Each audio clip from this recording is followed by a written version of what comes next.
Hello viewers, आज हम बात करेंगे कि जावा में आइडेंटिफायर्स क्या होते हैं। जैसा कि हम जानते हैं, जावा एक ऑब्जेक्ट ओरिएंटेड प्रोग्रामिंग लैंग्वेज है जिसमें सारी एंटिटीज़ को क्लास के फॉर्म में रिप्रेजेंट किया जाता है और इन क्लास के ऑब्जेक्ट्स बना के उन ऑब्जेक्ट्स के थ्रू ही प्रोग्राम का मेन लॉजिक एग्जीक्यूट किया जाता है। तो जावा में क्लासेस एक बहुत इंपॉर्टेंट रोल प्ले करते हैं।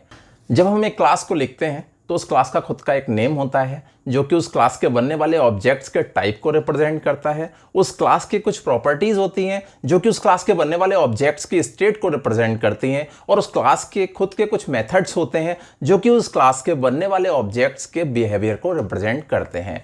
तो जैसे कि हम एक क्लास को लिखना चाहते हैं तो हमें उसे एक नाम देना पड़ता है, उसे एक नेम देना पड़ता है, उसके अंदर जो भी प्रॉपर्टीज हैं उनको भी एक नेम देना पड़ता है और उसके मेथड्स को भी नेम देने पड़ते हैं। तो देखिए, जब भी हम जावा में कोई क्लास लिखते हैं, हम उस जावा के क्लास को जो भी नाम देते हैं वो अपने आप में एक आइडेंटिफायर कहलाता है। क्लास की जो प्रॉपर्टीज होती हैं उनको भी हम जो नाम देते हैं वो भी आइडेंटिफायर्स हैं, और क्लास के मेथड्स को हम जो भी नाम देते हैं वो भी एक आइडेंटिफायर है। तो हम इसको इस तरह से कह सकते हैं कि a name in a Java program is called an identifier. It can be a class name, it can be a property name, और it can be a method name.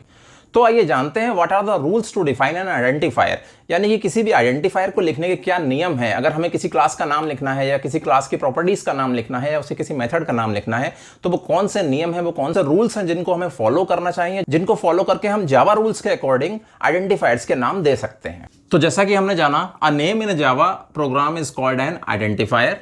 It can be a class name, a variable name, और a method name. So what are the rules to define an identifier?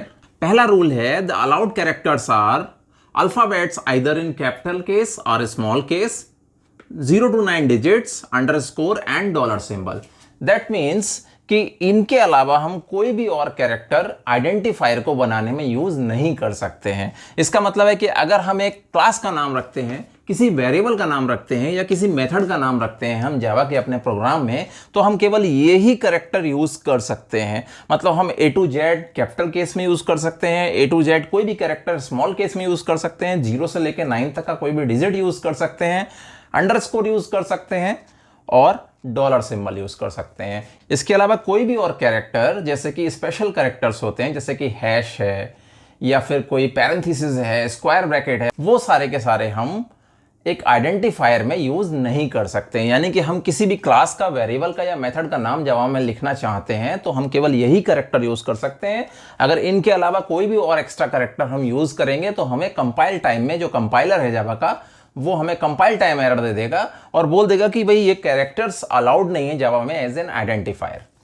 तो second rule क्या है? दूसरा rule हमारा बोलता है can not start with digit, यानी कि हमारा आइडेंटिफायर जो भी हम बनाएंगे, जो भी हम नाम देंगे किसी जावा के अपने क्लास को, वेरिएबल को या फिर मेथड को, उसमें हम डिजिट्स को यूज तो कर सकते हैं, लेकिन डिजिट्स का यूज हम केवल बीच में ही कर सकते हैं। यानी कि एक आइडेंटिफायर का नाम कभी भी डिजिट से स्टार्ट नहीं हो सकता है। हालांकि डिजिट्स उसमें यूज की जा सकती हैं, लेकिन फर्स्ट कैरेक्टर जो होगा किसी भी आइडेंटिफायर के नाम में, वो या तो कोई अल्फाबेट होगा, या तो लोअर केस में, या तो लोअर केस में या अपर केस में, या फिर अंडरस्कोर होगा, या फिर डॉलर सिंबल होगा। यानी कि हम अपने आइडेंटिफायर को डॉलर सिंबल से स्टार्ट कर सकते हैं, अंडरस्कोर से स्टार्ट कर सकते हैं, ए से लेके जेड तक के किसी भी कैरेक्टर से स्टार्ट कर सकते हैं, लोअर केस और अपर केस दोनों में। लेकिन हम अपने किसी भी आइडेंटिफायर को 0 से लेकर 9 तक किसी भी डिजिट से स्टार्ट नहीं कर सकते हैं। अगर हम ऐसा करते हैं तो कंपाइल टाइम में कंपाइलर हमें एरर देगा। तीसरा रूल क्या है इसका? Third rule is can not be a Java reserved word. कुछ ऐसे वर्ड्स हैं जिनको रिजर्व रखा गया है, और उनको रिजर्व कीवर्ड्स क्यों बोलते हैं? क्योंकि कंपाइलर के लिए ऑलरेडी एक स्पेशल मीनिंग डिफाइन किया गया है उसके लिए। यानी कि जो जावा का कंपाइलर है, सारे रिजर्व कीवर्ड्स को जब भी देखेगा तो पहले से उसको इंस्ट्रक्शन दिए गए हैं कि इस कीवर्ड का ये मीनिंग है, इसके लिए आपको ये करना है। तो कुछ कीवर्ड्स हैं हमारे जावा में जो कि पहले से रिजर्व्ड हैं, उनको हम एज एन आइडेंटिफायर यूज नहीं कर सकते हैं। जैसे इफ है, एल्स है, किसी भी लूप का नाम है, फॉर, डू वाइल, या और भी ऐसे कई सारे कीवर्ड्स हैं जिनको हम आगे आने वाले सेशंस में जानेंगे। तो वो सारे के सारे words as a reserve keywords कहलाते हैं और उनको हम जावा में एज एन आइडेंटिफायर यूज नहीं कर सकते हैं। बाकी लैंग्वेजेस की तरह ही जावा में भी कुछ वर्ड्स हैं जिनको रिजर्व रखा गया है। रिजर्व इसलिए रखा गया है क्योंकि उन वर्ड्स का कंपाइलर को एक प्री डिफाइंड मीनिंग दिया गया है और उन वर्ड्स को रिजर्व्ड कीवर्ड्स बोलते हैं। जब भी कंपाइलर हमारे प्रोग्राम को कंपाइल करता है और जहां भी हमारे प्रोग्राम में वो रिजर्व कीवर्ड्स में से कोई भी कीवर्ड आता है तो जावा के कंपाइलर के पास पहले से एक स्पेशल मीनिंग अवेलेबल होता है उस कीवर्ड का, जिसके अकॉर्डिंग जावा का कंपाइलर बिहेव करता है। तो हम उन रिजर्व कीवर्ड्स को एज एन आइडेंटिफायर अपने प्रोग्राम में यूज नहीं कर सकते हैं। यही हमारा तीसरा रूल बोलता है। तो third rule is can not be A Java reserve keywords, यानी कि जावा में जितने भी रिजर्व कीवर्ड्स हैं उनमें से कोई भी कीवर्ड हम एज एन आइडेंटिफायर इस्तेमाल नहीं कर सकते हैं। अगर हम ऐसा करते हैं तो कंपाइलर हमें कंपाइल टाइम एरर देगा। नेक्स्ट हम अपना रूल देखते हैं, चौथा रूल। फोर्थ रूल ये कहता है identifiers are case sensitive. Case sensitive का मतलब ये है कि जावा के आइडेंटिफायर में आप लोअर केस और अपर केस कैरेक्टर्स को इंटरचेंजेबली यूज नहीं कर सकते हैं। अगर आप लोअर केस कैरेक्टर यूज करते हैं तो वो एक अलग आइडेंटिफायर बनेगा और आप उसी का एक अपर केस कैरेक्टर अगर उसकी जगह लगाते हैं तो आइडेंटिफायर बदल जाएगा। इसका मतलब यह है कि हमारी जावा प्रोग्रामिंग लैंग्वेज आइडेंटिफायर्स के लिए अल्फाबेट में केस सेंसिटिव है। नेक्स्ट रूल हमारा फिफ्थ रूल है। फिफ्थ रूल हमारा कहता है कि प्री डिफाइंड क्लासेस और interfaces are not recommended to use. Java programming language में प्रोग्रामर्स की फैसिलिटी के लिए पहले से ही कुछ एपीआई या कुछ प्री डिफाइंड क्लासेस और इंटरफेसेस बना के हमको दिए गए हैं, जिनको हम predefined classes and interfaces बोलते हैं। उन क्लासेस और इंटरफेसेस के नाम को हम एज एन आइडेंटिफायर अगर यूज करें तो हमारा कंपाइलर कोई भी कंपाइल टाइम एरर नहीं देगा और वो हमें प्री डिफाइंड क्लासेस और इंटरफेसेस के नाम को एज एन आइडेंटिफायर यूज करना अलाउ करेगा। लेकिन ये रिकमेंडेड नहीं है। ये रिकमेंडेड इसलिए नहीं है कि अगर हम इस तरह क्या करते हैं, अगर हम प्री डिफाइंड क्लासेस या इंटरफेसेस के नाम को अपने आइडेंटिफायर के नाम की तरह इस्तेमाल करते हैं तो जो हमारा प्रोग्राम हम लिखेंगे वो बहुत ज़्यादा कंफ्यूजिंग हो जाएगा, डिफरेंशिएट करने में मुश्किल हो जाएगा कि कहां पर हम एक्चुअली प्री डिफाइंड क्लासेस को रेफर कर रहे हैं और कहां पर हम अपने लोकल वेरिएबल्स या मेथड नेम्स को रेफर कर रहे हैं। तो इसीलिए ये पॉसिबल तो है लेकिन ये रिकमेंडेड नहीं है। This is not an industry standard and this is not recommended at all. तो ये थे हमारे कुछ रूल्स आइडेंटिफायर्स बनाने के। आपको फिर से रिकैप या समअप करते हुए चलते हैं। हमने अब तक क्या डिस्कस किया? हमने डिस्कस किया कि आइडेंटिफायर क्या होता है। एक आइडेंटिफायर एक जावा प्रोग्राम में एक नाम है। ये हो सकता है किसी जावा क्लास का नेम, किसी जावा क्लास के अंदर एक वेरिएबल का नेम या क्लास के अंदर किसी मेथड का नेम। उसके बाद हमने जाना कि किसी जावा क्लास में एक आइडेंटिफायर को डिफाइन करने के कौन कौन से रूल्स हैं। तो ये 5 रूल्स हमने डिस्कस किए। पहला रूल हमारा कहता है कि जो अलाउड कैरेक्टर्स हैं वो केवल अपर केस या लोअर केस में अल्फाबेट 0 से 9 तक की डिजिट, अंडरस्कोर या डॉलर सिंबल है। सेकंड रूल हमारा कहता है कि हमारा जावा का एक आइडेंटिफायर कभी भी डिजिट से स्टार्ट नहीं हो सकता है। हमारे जावा के आइडेंटिफायर को हम किसी अल्फाबेट से स्टार्ट कर सकते हैं, ये अपर केस या लोअर केस कुछ भी हो सकता है। हम अपने जावा के आइडेंटिफायर को अंडरस्कोर से स्टार्ट कर सकते हैं, हम जावा के आइडेंटिफायर को डॉलर सिंबल से भी स्टार्ट कर सकते हैं, लेकिन हम जावा के किसी भी आइडेंटिफायर को हम कभी भी किसी डिजिट से स्टार्ट नहीं कर सकते हैं। नेक्स्ट थर्ड रूल हमारा कहता है कि can not be A Java reserve keyword. हमारा आइडेंटिफायर जावा में जो रिजर्व किए गए हैं पहले से कीवर्ड, उनमें से हम किसी को भी एज एन आइडेंटिफायर यूज नहीं कर सकते हैं। नेक्स्ट फोर्थ रूल हमारा कहता है आइडेंटिफायर्स आर केस सेंसिटिव, यानी कि हमारा जो यहाँ अल्फाबेट कैरेक्टर हमने यूज किए हैं, अगर हम इसका केस चेंज कर देते हैं तो आइडेंटिफायर भी चेंज हो जाएगा दिस, और दोनों ही आइडेंटिफायर एक दूसरे से अलग होंगे। Next fifth rule is predefined classes और interfaces are not recommended to use, यानी जावा में हमें जो पहले से एपीआई बना के दी गई है उसमें जो भी प्रीडिफाइंड क्लासेस या इंटरफेसेस हैं उनका नाम हमें as an Java identifier use नहीं करना चाहिए। हालांकि कंपाइलर हमें कंपाइल टाइम एरर नहीं देगा और हमें अलाउ करेगा इसको इस्तेमाल करना, लेकिन दिस इज नॉट रिकमेंडेड। तो यहाँ हमारे पास कुछ आइडेंटिफायर्स के एग्जाम्पल्स हैं, तो आइए देखते हैं कि इनमें से कौन से एग्जाम्पल्स इन रूल्स के अकॉर्डिंग वैलिड हैं और कौन से वैलिड नहीं हैं। तो हम बात करते हैं पहले आइडेंटिफायर की। हमारा पहला आइडेंटिफायर क्या है? First underscore name. आप जरा देखिए और देख के सोचिए कि ये वैलिड आइडेंटिफायर है या कि इनवैलिड आइडेंटिफायर है। ठीक है, तो देखिए चलते हैं। पहला हमारा रूल कहता है allowed characters are A to Z, small a to Z, 0 to 9, underscore and dollar. यहाँ पर कौन कौन से कैरेक्टर यूज हुए हैं? यहाँ पर 1 यूज हुआ है। 1 जो है एक डिजिट है 0 से 9 के बीच की, जो कि अलाउड है। ST यूज हुआ है, बाकी सारे अल्फाबेट्स यूज हुए हैं जो कि अलाउड है, और अंडरस्कोर यूज हुआ है, ये अंडरस्कोर भी अलाउड है। तो यानी कि फर्स्ट रूल के अकॉर्डिंग तो ये ठीक है, यानी कि ये फर्स्ट रूल को वायलेट नहीं करता है। अब हमारा सेकंड रूल हमारा क्या कहता है? सेकंड रूल कहता है can not start with digit. Second rule हमारा कहता है कि एक आइडेंटिफायर एक डिजिट से स्टार्ट नहीं हो सकता है, और यहां ये 1 से स्टार्ट हो रहा है जो कि एक डिजिट है। इसका मतलब है कि ये हमारा जो आइडेंटिफायर है पहला, ये रूल नंबर 2 को फॉलो नहीं करता है, रूल नंबर 2 को वायलेट करता है। That means it is an invalid identifier, ये एक वैलिड आइडेंटिफायर नहीं है। अब चलते हैं सेकेंड आइडेंटिफायर की तरफ, file to share. File to share में देखिए हमारे अल्फाबेटिक कैरेक्टर हैं और 2 जो है जो कि एक डिजिट है, और ये सारे ही कैरेक्टर्स अलाउड हैं। और पहला रूल हमारा जो कह रहा है अलाउड कैरेक्टर्स आर दिस, वो हमारा पूरी तरह से फुलफिल होता है। सेकंड रूल हमारा कह रहा है can not start with digit, तो ये डिजिट से स्टार्ट नहीं हो रहा है, ये एफ से स्टार्ट हो रहा है जो कि एक अल्फाबेटिक कैरेक्टर है। थर्ड रूल हमारा कहता है can not be A Java reserve keyword, तो ये जावा का रिजर्व कीवर्ड भी नहीं है। तो इसका मतलब है कि हमारे शुरू के जो 3 रूल्स हैं जो कि इसके स्ट्रक्चर को डिफाइन करते हैं वो तीनों के तीनों फॉलो हो रहे हैं। चौथा रूल ये बताता है कि आइडेंटिफायर्स केस सेंसिटिव होते हैं, तो यहां हम इस आइडेंटिफायर की बात कर रहे हैं तो केस सेंसिटिव की यहां पर कोई बात आती नहीं है।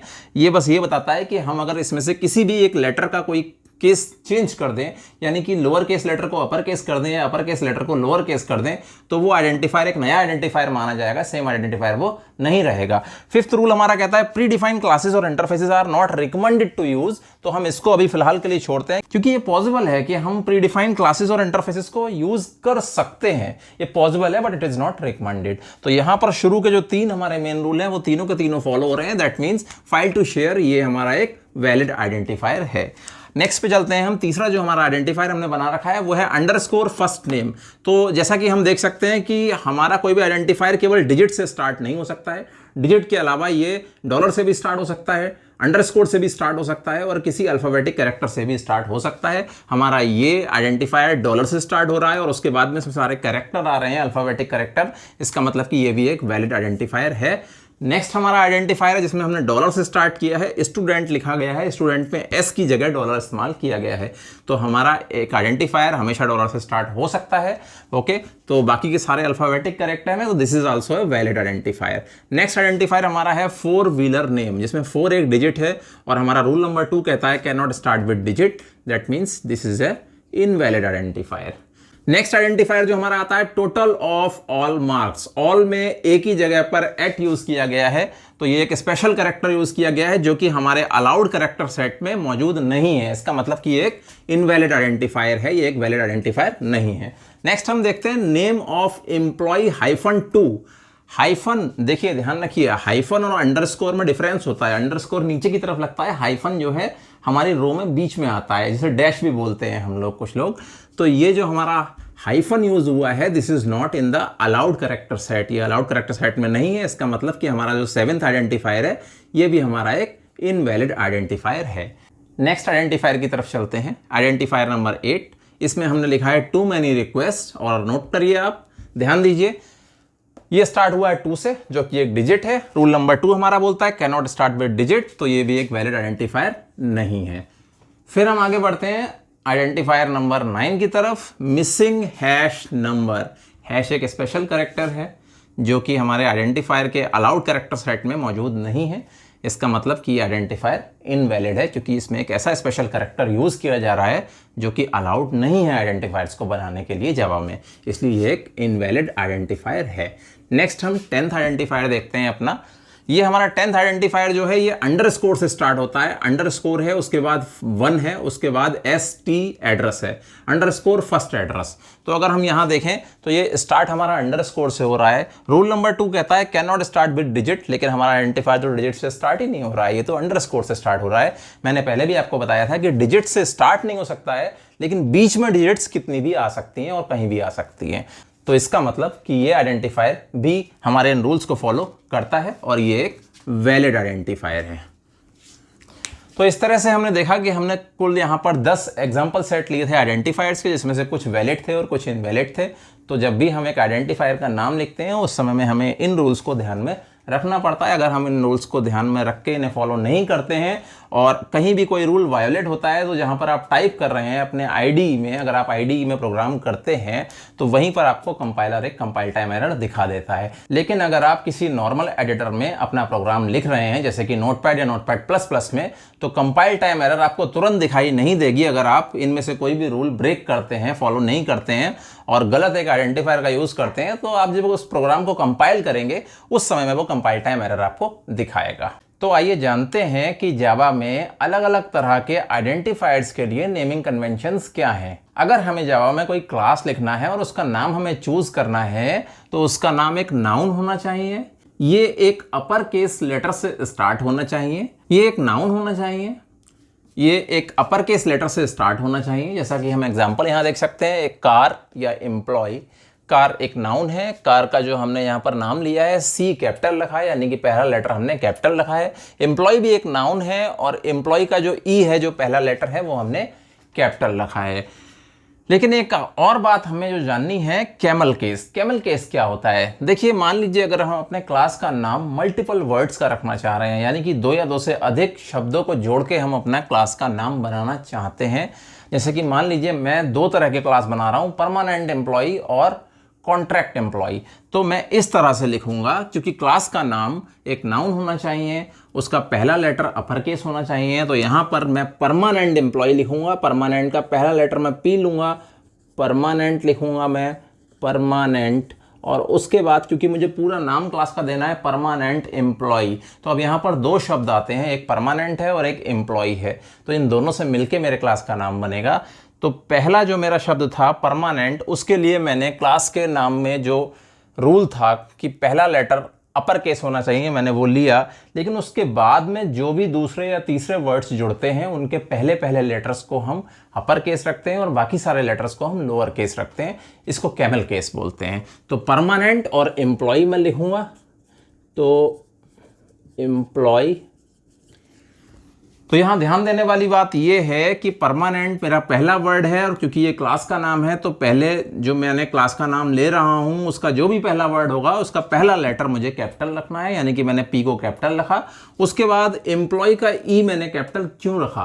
क्योंकि जब भी 2 या 2 से अधिक शब्दों से मिलके कोई नाम बनेगा आइडेंटिफायर में, तो जो भी दूसरा या तीसरा या चौथा जो शब्द हमारा आएगा, उसके पहले लेटर को हमें कैपिटल रखना है और बाकी सारे लेटर्स को हमें स्मॉल रखना है। इसको कैमल केस बोलते हैं और यही हमारा इन सभी जगहों पर लागू होता है, केवल कॉन्स्टेंट्स को छोड़ के। आइए हम आगे देखते हैं इसमें और क्या नियम है। तो एक क्लास को बनाते समय अगर हमें क्लास का नाम रखना है तो उसका नाम एक नाउन होना चाहिए, उसका पहला लेटर अपर केस होना चाहिए, और अगर वो 2 या 2 से अधिक शब्दों से मिलकर बना हुआ है तो हम पहले वर्ड का पहला लेटर तो इस नियम के हिसाब से अपर केस रखेंगे, लेकिन दूसरा या तीसरा या चौथा जो भी शब्द इसमें जुड़ेगा, उनके भी पहले पहले लेटर्स को हमें कैपिटल केस में रखना पड़ेगा। ये हमारा कैमल केस कहलाता है। और ये नियम मैंने यहाँ पर इसलिए नहीं लिखा है क्योंकि यही नियम कैमल केस वाला क्लास के नाम के लिए, इंटरफेस के नाम के लिए, मेथड्स के नाम के लिए और वेरिएबल्स के नाम के लिए, इन चारों के लिए यही कैमल केस वाला नियम अप्लाई होता है। अब हम बात करते हैं इंटरफेस का नाम। तो एक इंटरफेस का नाम एक एडजेक्टिव होना चाहिए, ये भी एक स्टार्ट होना चाहिए एक अपर केस लेटर से। तो जैसे कि मैंने यहाँ पर देखा क्लोजेबल या मूवेबल, तो क्लोजेबल और मूवेबल दोनों एडजेक्टिव्स हैं, और क्योंकि ये इंटरफेस का नाम है, एडजेक्टिव होने के साथ साथ मुझे इसका पहला लेटर भी कैपिटल रखना पड़ेगा। लेकिन अगर मेरे किसी इंटरफेस के नाम में 2 शब्द या 2 से अधिक शब्द आ रहे हैं तो फिर मुझे यही कैमल केस वाला इसमें भी रूल अप्लाई करना पड़ेगा। यानी कि अगर यहाँ पर 2 शब्द आते हैं तो मुझे पहले शब्द का पहला लेटर मुझे कैपिटल लिखना पड़ेगा और दूसरे शब्द का भी पहला लेटर मुझे कैपिटल ही लिखना पड़ेगा। अब हम आते हैं मेथड्स पर। मेथड्स का नाम जो है वो एक वर्ब होना चाहिए, क्योंकि मेथड्स हमेशा बिहेवियर को या किसी ना किसी एक्शन को रिप्रेजेंट करते हैं। तो मेथड्स का नाम एक वर्ब होना चाहिए या फिर एक वर्ब और नाउन का कॉम्बिनेशन होना चाहिए। यानी कि मेथड्स का नाम अगर एक सिंगल वर्ड का है तो वो एक वर्ब होना चाहिए, लेकिन अगर मेथड के नाम में 2 या 2 से अधिक वर्ड्स आते हैं तो पहला जो वर्ड होगा वो वर्ब होगा और बाकी का जो वर्ड होगा वो हमारा नाउन होगा। ये मेथड का नाम हमेशा स्टार्ट होना चाहिए एक लोअर केस लेटर से। तो हम यहाँ पर एग्जाम्पल देखेंगे। हमने एग्जाम्पल लिया है प्रोसेस। प्रोसेस एक वर्ब है, यानी कि हम किसी चीज को प्रोसेस करना चाह रहे हैं, तो हमारा मेथड का नाम प्रोसेस लिया जा सकता है। इसमें प्रोसेस का पी जो आप देखेंगे पहला लेटर वो हमने लोअर केस में लिया है, क्योंकि मेथड्स के नाम में पहला लेटर हमेशा लोअर केस होना चाहिए। अब आगे हमने नेक्स्ट जो एग्जांपल लिया है अपने मेथड के नाम के लिए वो लिया है कैलकुलेट सैलरी। आप यहाँ देखिए कैलकुलेट जो है वो एक वर्ब है और सैलरी जो है वो एक नाउन है। तो हमने यहाँ एक वर्ब और एक नाउन का कॉम्बिनेशन लिया है, और लेकिन जो हमारा पहला लेटर है, हमारे पहले वर्ड का जो लेटर है फर्स्ट, वो हमें स्मॉल केस में लेना है। लेकिन यहाँ पर जो सेकंड वर्ड यानी कि दूसरा जो शब्द है उसका फर्स्ट लेटर हमने कैपिटल केस में लिया है। ऐसा क्यों किया है? क्योंकि यहाँ पर भी ये कैमल केस वाला नियम लागू होता है, जो कि ये कहता है कि अगर किसी भी आइडेंटिफायर में दो या दो से अधिक शब्द हमारे आते हैं तो कैमल केस के नियम के अकॉर्डिंग फर्स्ट वर्ड के बाद में जितने भी सब्सिक्वेंट वर्ड्स आएंगे उनका पहला लेटर हमें कैपिटल ही लेना होगा। आगे बढ़ते हैं। वेरिएबल्स का नाम। वेरिएबल्स का नाम एक नाउन होता है, ये स्टार्ट होना चाहिए लोअर केस कैरेक्टर से। और हमने यहाँ एग्जाम्पल लिए हैं जैसे नेम, नेम एक नाउन है। हमने एक और एग्जाम्पल लिया है हमारे वेरिएबल्स का, एम्प्लॉय नेम एक वेरिएबल नेम लिया है हमने जो कि दो शब्दों से मिलकर बना है। अब जो वेरिएबल्स का नाम रखने के लिए जो रूल कहता है वो कहता है कि पहला लेटर हमारा लोअर केस में होना चाहिए, इसीलिए हमने एम्प्लॉय का ई स्मॉल लिया है। लेकिन दूसरा जो शब्द इसमें जुड़ा है वहां पर कैमल केस वाला रूल अप्लाई होगा हमारा, यानी कि जब भी हमारे आइडेंटिफायर का नाम दो शब्दों का या उससे अधिक होगा तो पहले शब्द के बाद जो भी सब्सिक्वेंट वर्ड्स आएंगे उनका पहला लेटर हमें कैपिटल लेना होगा। और इसी के साथ हमने तीसरा एग्जांपल लिया है वेरिएबल का एड्रेस, जो कि फिर से एक नाउन है और ये सिंगल वर्ड है, एक ही वर्ड का नाउन आइडेंटिफायर हमने लिया है और इसीलिए हमने यहाँ पर पहले वर्ड का जो हमारा पहला लेटर है वो स्मॉल लेना चाहिए, इसको इसमें हमने स्मॉल रखा है। आगे बात करते हैं हम कॉन्स्टेंट्स की। कॉन्स्टेंट्स की वैल्यू कभी चेंज नहीं होती है, वो जो भी वैल्यू होल्ड करते हैं वो वैल्यू सेम रहती है through out the program execution. तो जावा में जो हम कॉन्स्टेंट्स बनाते हैं वो नाउन्स होने चाहिए, उनके सारे के सारे जो लेटर्स हैं वो अपर केस में होने चाहिए, ऑल अपर केस लेटर्स।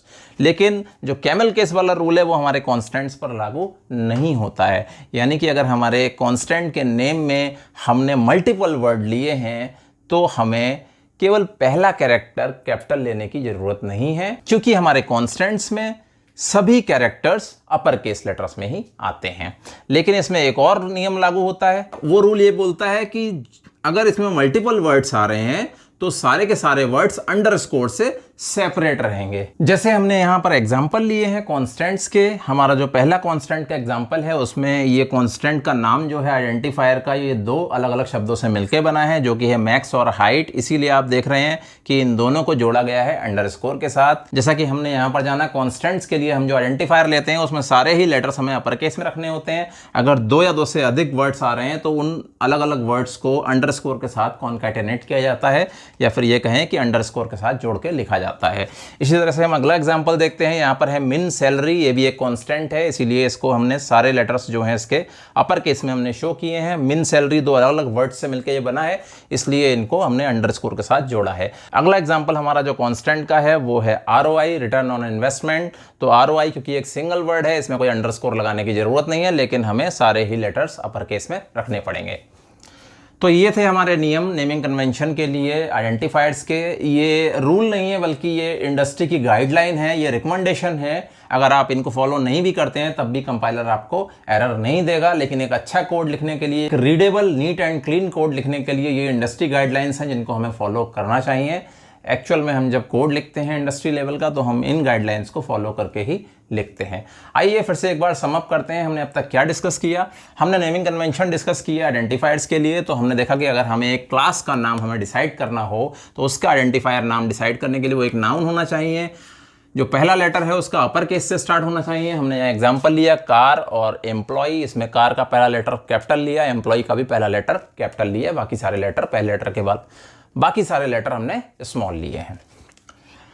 दूसरा रूल हमारा इंटरफेस के लिए आता है। अगर एक इंटरफेस का नाम हमें डिसाइड करना हो तो इसका आइडेंटिफायर हमेशा एक एडजेक्टिव होना चाहिए, ये स्टार्ट होना चाहिए अपर केस लेटर से। जैसे कि हमने क्लोजेबल और मूवेबल दो एग्जांपल्स लिए हैं। यहाँ पर क्लोजेबल भी एक एडजेक्टिव है, मूवेबल भी एक एडजेक्टिव है। क्लोजेबल का C और मूवेबल का M हमने कैपिटल लिया है। तीसरा हमने देखा अगर हमें एक मेथड का नाम डिसाइड करना हो अपने जावा प्रोग्राम में तो मेथड हमेशा एक वर्ब या फिर वर्ब और नाउन का कॉम्बिनेशन होना चाहिए, क्योंकि मेथड किसी बिहेवियर या किसी एक्शन को रिप्रेजेंट करता है, इसलिए इसका नाम वर्ब होना चाहिए। लेकिन अगर किसी मेथड का नाम हमें लंबा रखना है या फिर दो शब्दों को जोड़ के हमें मेथड का नाम रखना है तो कोशिश होनी चाहिए हमारी कि पहला शब्द जो आएगा, पहला वर्ड वो वर्ब होना चाहिए और दूसरा वर्ड जो होगा वो नाउन होना चाहिए, और जो इसका नाम स्टार्ट होगा वो लोअर केस लेटर से स्टार्ट होना चाहिए। एग्जाम्पल के तौर पर हमने यहाँ पर प्रोसेस लिया है, ये एक मेथड का नाम है, इसीलिए प्रोसेस का जो पहला लेटर P है उसको हमने स्मॉल रखा है। यहाँ पर एक और हमने एग्जांपल लिया है मेथड का कैलकुलेट सैलरी, जो कि दो शब्दों से मिलके बना है।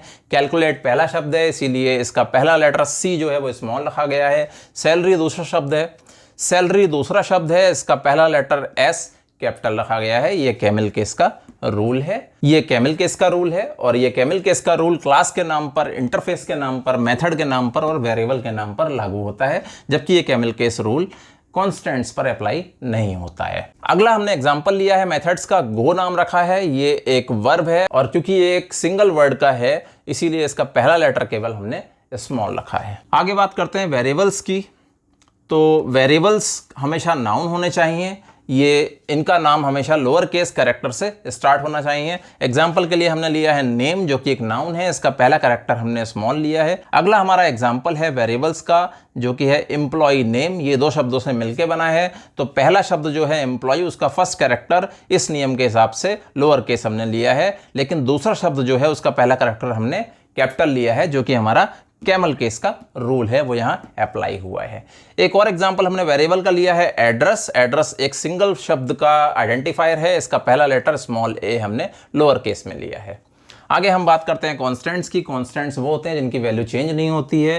कॉन्स्टेंट्स हमेशा नाउन्स होने चाहिए, इनमें सारे लेटर्स अपर केस होने चाहिए, और अगर एक कॉन्स्टेंट का नाम दो या दो से अधिक वर्ड्स से मिलकर बना है तो उन दोनों वर्ड्स को अंडरस्कोर के साथ जोड़ा जाता है। जैसे यहाँ एग्जाम्पल देखते हैं, यहाँ पर एक कॉन्स्टेंट का नाम लिया गया है जिसका नाम है मैक्स हाइट। अब चूंकि मैक्स और हाइट दो अलग अलग वर्ड्स से मिलकर बना है तो इन दोनों वर्ड्स को अंडरस्कोर के साथ कॉन्कैटिनेट किया गया है और इन दोनों ही वर्ड्स में सारे लेटर्स को अपर केस में लिया गया है। अगला एग्जांपल देखते हैं मिन सैलरी। यहाँ पर भी हमारा ये जो कांस्टेंट है ये दो अलग अलग वर्ड्स से मिलकर बना है। यहाँ पर मिन एक वर्ड है, सैलरी दूसरा वर्ड है। दोनों वर्ड्स के सारे कैरेक्टर अपर केस में लिए गए हैं और दोनों वर्ड्स को अंडरस्कोर के साथ में जोड़ के लिखा गया है। अगला हमारा जो यहाँ पर एग्जांपल है कांस्टेंट का, वो है ROI, रिटर्न ऑन इन्वेस्टमेंट। ये एक सिंगल वर्ड है और इसीलिए इसमें कोई अंडरस्कोर का यूज़ नहीं किया गया है और सारे के सारे कैरेक्टर इसमें अपर केस में लिए गए हैं। तो ये थे हमारे कुछ कन्वेंशंस जो कि हमें फॉलो करना चाहिए। ये रूल्स नहीं है बल्कि कन्वेंशंस हैं, गाइडलाइंस हैं, जिनको फॉलो करेंगे तो हम इंडस्ट्री लेवल का नीट एंड क्लीन कोड लिख सकते हैं। हमारा कोड रीडेबल होगा और जो कॉमन इंडस्ट्री स्टैंडर्ड्स हैं उनको मैच करेगा। तो इस तरह से कोड लिखने का फायदा ये रहता है कि हमारा लिखा हुआ कोड अगर फ्यूचर में कोई और भी देखता है तो उसको अंडरस्टैंड करने में, उसको समझने में बहुत ज़्यादा कोई कठिनाई नहीं होती है। तो आज के सेशन में बस इतना ही। मिलते हैं आपसे नेक्स्ट सेशन में। Thank you.